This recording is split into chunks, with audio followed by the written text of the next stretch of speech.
চলো আজকে একটুখানি ঘরটা ডিপলিং করাই যায়। তো দেখো এইদিকে কিন্তু সমস্ত জিনিসপত্র আমি মুছে একদম ঘরটাকে আর কি ঝেড়ে নিলাম। আর এইদিকে দেখো এখন ফার্স্টে তোমাদেরকে এন্ট্রিটা দিয়ে নিলাম। তো দেখো এখন আমি ঘরটাকে ভালো করে এখন ঝেড়ে নিচ্ছি। 2-1 দিন পরে পরে যদি না ঝাড়ো না একেবারে ধুলো ধুলো হয়ে যায়। তো দেখো এখন কিন্তু আমি এখানে ওয়ার্ডরোবটা এতটা ধুলো পড়েছে কি বলবো তোমাদেরকে। তো এই জায়গাটাও কিন্তু আমি ভালো করে মুছে নিয়ে এখন একটা কাপড় পেতে দিলাম।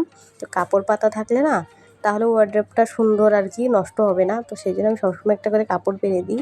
তো একটা কাঁচা কাপড় পেরে দিলাম সুন্দর হোয়াইট কালারের মধ্যে। আর এইদিকে এখন জায়গাটা সুন্দর করে আমি গুছিয়ে নিলাম। তো চলো এইদিকে এখন আমার গুছানো কমপ্লিট হয়ে গেল। তো এখানে বেশি কিছু রাখি না, আমি এগুলোই টুকটাক জিনিসপত্রগুলো রাখি। তো চলো এইদিকে এখন টিভির এখানে আসলাম। তো টিভির আর কি এই জিনিসটা র্যাকটাকেও আর কি ভালো করে সুন্দর করে মুছে গুছিয়ে নিলাম। তো হালকা পাতলা জিনিসগুলো রাখলাম, বেশি একদম মানে জাম হয়েছিল জায়গাটা। তো সেই জন্যই এখন চলে আসলাম ড্রেসিং টেবিলে। তো চলো ড্রেসিং টেবিলটাও একটু হালকা করে মুছে নিলাম।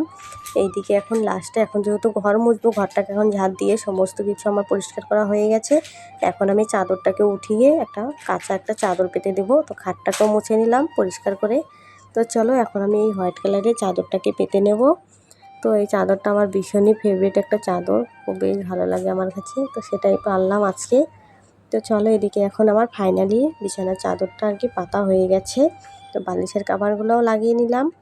তো দেখো এখন হয়ে গেছে ওই বিকেল 4টের মতো বাজে। তো আমি আর কি এটুকু ভিডিওটা রাখলাম। তো কেমন লাগলো অবশ্যই জানিও। টাটা সবাইকে।